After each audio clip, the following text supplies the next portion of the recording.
Precisely on May 28, 1975, the Economic Community of West African States, Ecowas, was established. A lot has been done by Ecowas in the area of ensuring enduring peace, security, and social integration among member stations. Talking about member countries, talking about 15 member states of Ecowas. And this has been achieved through most of the platforms put in place.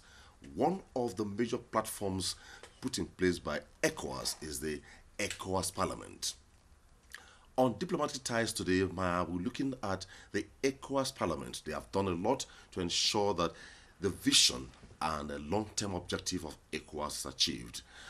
The Parliament is based in Abuja, and currently the Speaker of that Parliament is Honorable Mustafa Siselo, and he will be my guest on Diplomatic Ties today. Our focus once again will be on the Ecowas Parliament. How well, how far has it functioned within the time frame, and has it really been up to speed with the objective of its being set up, working in sync with other platforms in Ecowas?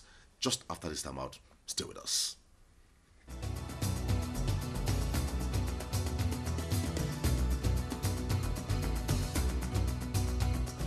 Welcome to Diplomatic Ties. And we're doing our best to make it as convenient and easy as possible for prospective students. What we can do is just support the efforts of West African countries to integrate, to organize a better regional, political and economic integration.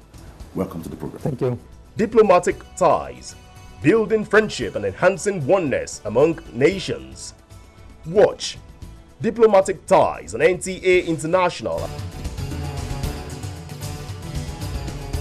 Speaker, Ecowas Parliament, let me formally welcome you to Diplomatic Ties.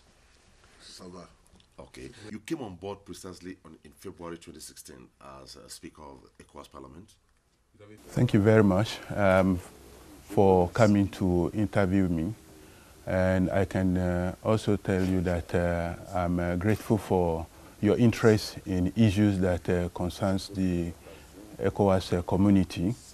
Actually, let me also seize the opportunity to congratulate you and commend you also, as well as express my appreciation for what you're doing.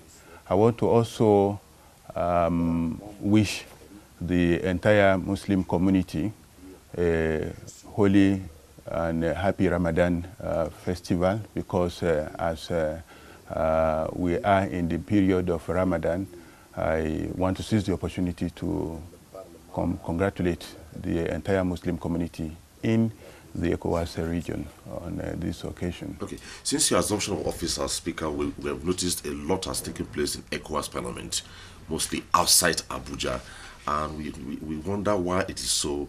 Is it that you have really come up, you came into the middle of activities to actualize what ECOWAS Parliament is supposed to do? I have had to occupy one post or the other until very recently, 2016, when I was appointed to the strategic position of the Speaker of the Parliament.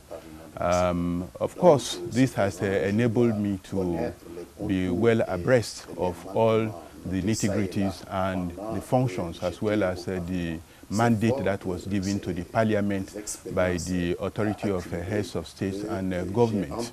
And I must also say very clearly also that we have also been inspired by the works that were done by the erstwhile Speaker of the community, in person of the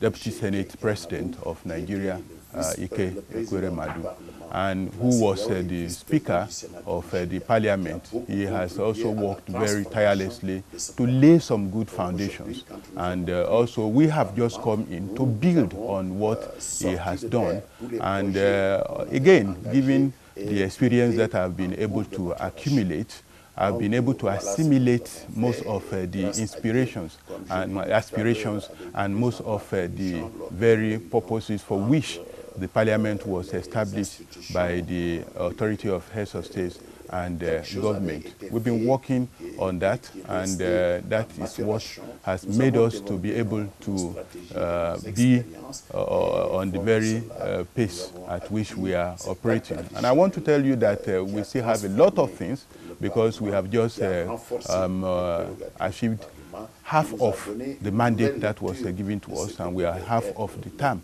of our office. We have envisioned other strategic things that we want to put in place, and it's just to let you know that if we have been very effective, and as you rightly said, work on this very transformation of the entire community through the parliament, is because we have been in the system for some time, and I've been able to learn quite a lot of things, which aided my being able to fit perfectly into this very new function. Well, a lot of persons, let's go to specifics now. I mentioned economic integration, I mentioned social integration, and indeed even to the one major problem facing Ecowas currently has been the problem of herder farmers clashes in terms of migration. Is Ecowas Parliament thinking seriously of coming on with an enabling law that will be binding on member states on the issue of resolving herder farmers clashes in the sub-region? It's a very unfortunate situation, because that in the 21st century, such kind of a situation could be arising. But I must say that this is something that is recurrent in many countries of the sub-region. The only issue is that the parliament has an advisory role, and this advisory role was conferred on it by the enabling supplementary acts, as well as the various texts of the Ecowas, talking about the treaty. So the only thing that we can do is to give advice, and give advice which of course may be binding on the various member states. I like to recall that we also sit on the Security and Mediation Council, where we are expected to give our view. Obviously, we will not shy away from giving our own view, and where necessary, and there are some kind of theater of conflicts, or where there are some kind of situations where there are these kind of events, we do send fact-finding missions to go and find out what actually is happening, and on the strength of that, we give advice to the government and to the entire community, which may be bounded. So this is only the role that we are allowed to play, and having been given such roles by the authority of heads of state and government of the community. We had thought that with the supplementary act on the Ecowas Parliament that we are aware that Ecowas Parliament is on advisory capacity, but recently there has been this supplementary act, meaning that the power of Ecowas Parliament has been augmented, kind of. So with this status, we thought maybe Ecowas would have gone further to tinker towards a law in this direction, because it's really a big problem in West Africa. Do we know that within the sub-region, the member states are trying their best internally to see what they can do? The Economic Community of West African States, through its authority of heads of state and government, have put in place a committee which was headed by a former president of Niger, and whose mandate was to look into all these issues of the bottlenecks and the kind of problems that people encounter along the West African corridors, and which problems are blocking the free movement of persons and goods. This report has already been provided, and appropriate measures are being taken. The Parliament also have been playing some important role in this very area. For instance, we have had to go on some missions to sensitize people and to see with our own very eyes what actually is obtaining on the ground. We have been in this very mission to Sierra Leone, to Guinea-Bissau, to Cote d'Ivoire, And very soon, we shall be going to the region of Agadez. But I must tell you that the parliament is not a policing authority.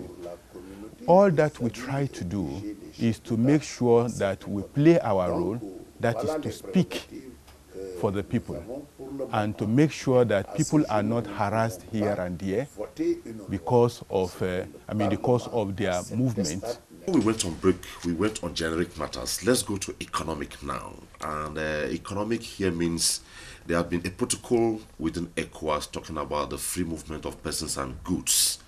And it has worked, but there has been a concern with that begin in terms of implementation.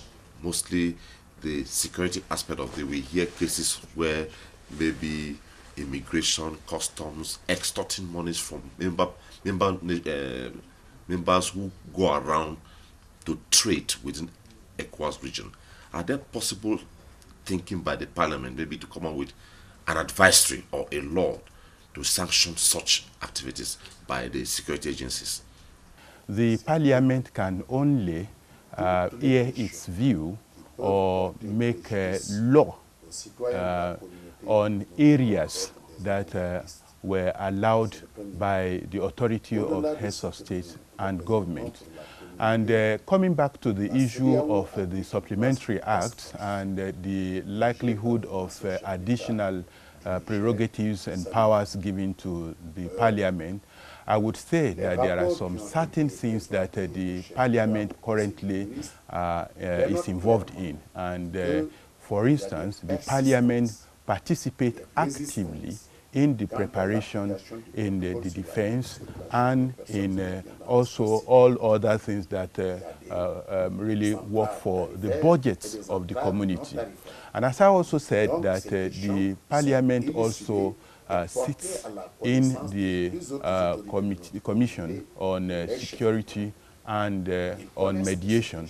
So that again also is another thing that has been done of recent, which in line with what you were thinking has augmented the powers of the parliament.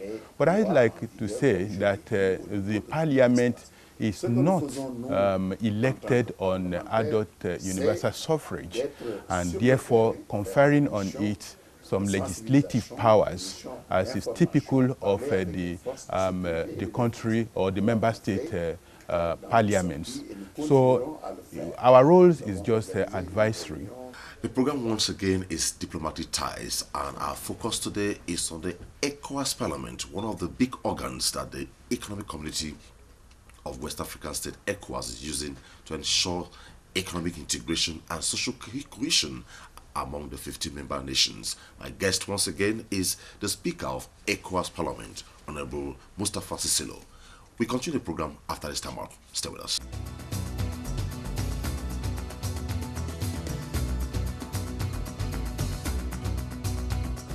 Welcome to Diplomatic Ties. And we're doing our best to make it as convenient and easy as possible for prospective students. What we can do is just support the efforts of West African countries to integrate, to organize a better regional, political and economic integration.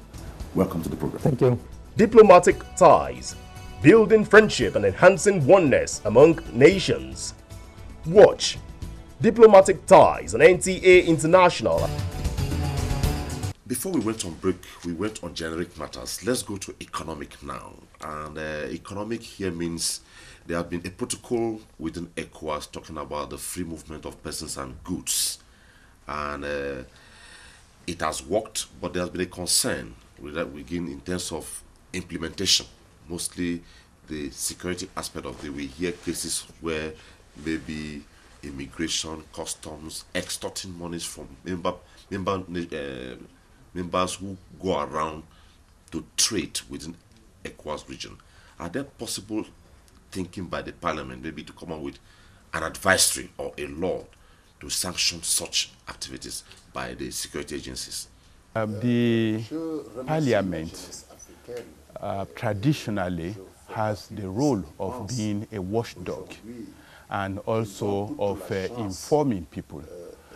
But then, aside from this, our traditional role, The Economic Community of West African States, through its Authority of Heads of State and Government, have put in place a committee which was headed by a former president of Niger, and whose mandate was to look into all these issues of the bottlenecks and the kind of problems that people encounter along the West African corridors, and which problems are blocking the free movement of persons and goods.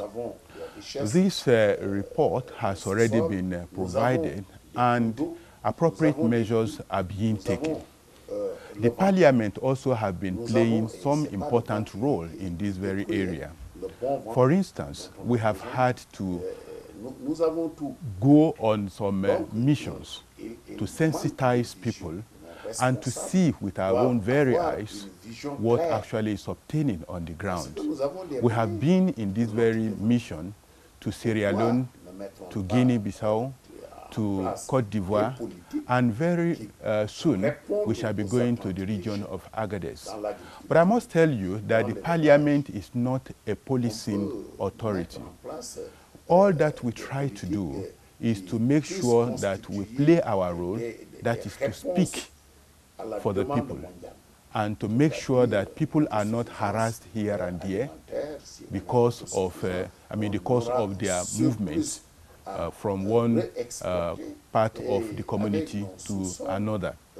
So we have been playing that very role, and I need to tell you that the community has also been having the feeling of the effectiveness of the role that we are playing as a parliament.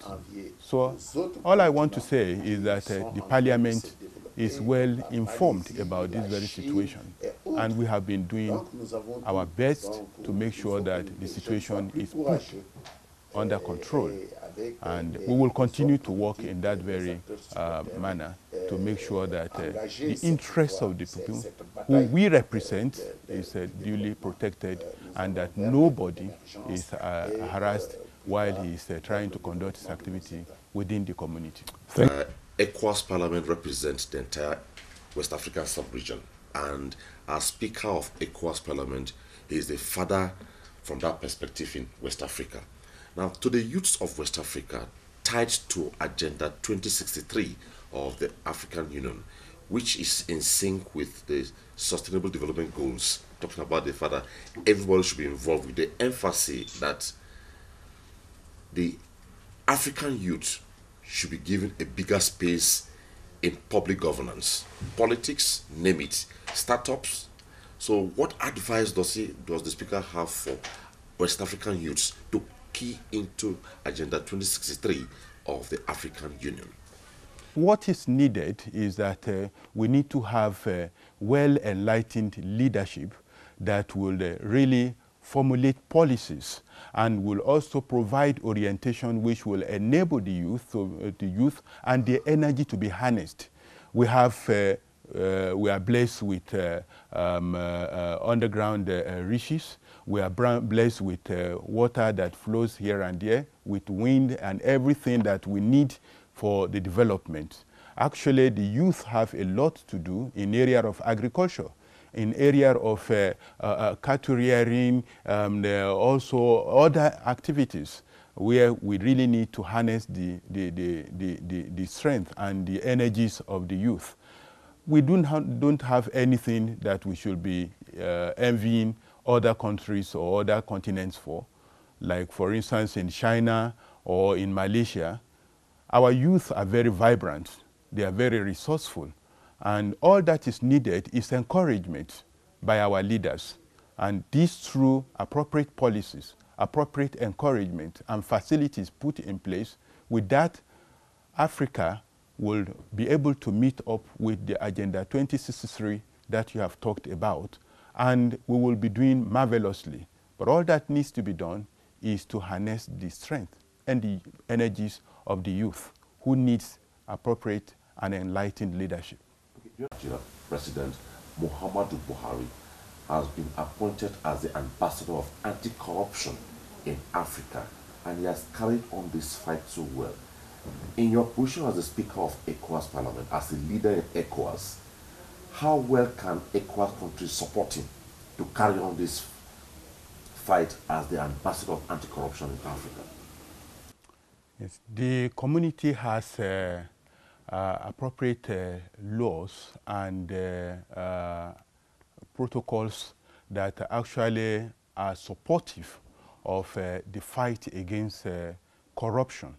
And also, apart from that, the community also has some appropriate agencies fighting against money laundering, trafficking in drug, and many other illicit actions which are aimed at procuring riches to individuals. I must say that the fight that President Buhari is trying to do against corruption is a welcome relief, because in most of our countries also, this is also obtainable. I'd like to make mention of the fact that in Senegal, there are some measures also that have been taken to fight against corruption, against money laundering, against illicit wealth acquisition. And other countries that have not put in place appropriate measures or agencies to go in that direction are actually being advised to do that, because corruption, money laundering, and other scourges or menaces to our economy are not winds that will ever blow anybody any good. Okay, finally, before I let him go, as Speaker of Ecowas Parliament, people have been there before him, and he has a vision where to leave it when he leaves. So what will he say he wants the world to remember him during his tenure as Speaker of Ecowas Parliament, and what message will he leave behind as a legacy? Thank you very much. I want to say that I really commend all the speakers, the three speakers who have occupied the office of the Speaker of the Ecowas Parliament before me. They have done wonderfully well, and I must say that if within the space of 2 years we've been able to make the laudable progress that you are talking about, it is just because the people who have worked for the past 15 years of the existence of the Parliament have done marvelously well. We are just trying to build on what has already been laid down as foundation. And by so doing, we are working within the ambits of the law to make sure that everything that we're doing is in line with the directives and the guidelines that have been given to us by the authority of heads of state and government. Aside from that, is that we want to make sure that the members of the parliament are endowed with the necessary conditions and atmosphere that will enable them to put in their very best and perform creditably, because it is when they perform creditably that they will be able to impact on the well-being of the society. So I must say that for the remaining 2 years that remains of my tenure as the Speaker of the Parliament, what we want to do is to continue in this leeway, make sure that the condition is appropriate and conducive for the members of the Parliament, for the people working in the Parliament, and to make sure that we achieve a lot, but with minimum resources, because we know that the resources are very rare, and therefore we have to make a judicious use of the resources that are put at our disposal. If we can continue this way and make appropriate progress, I think I would have left a legacy for the Parliament. I thank you. Yes, thank you for your time. Merci, merci, thank you. Thank you. Thank you. Merci. That's a wrap on the program Diplomatic Ties. Today we took it off the studio to the Ecowas Parliament, where we had a one-on-one chat with the Speaker, Ecowas Parliament, Honorable Mustafa Siselo. But the most important one is the fact that West Africa, where we have the Ambassador of Anti-Corruption in Africa, President Muhammadu Buhari, he has sustained the fact that African countries in West Africa mostly, he specifically mentioned his own country, Senegal, will support it and ensure that this is taken very, very far. The other part of it today was the fact that he has identified the fact that one of the very active population in West Africa is the youths. The youth should key into Agenda 2063, which says that the youth should be actively involved, but they should be productive so that we can turn around and create wealth within the West African sub-region. That's a wrap on the program today. Always be guest on Diplomatic Ties. Thanks for watching. Bye-bye.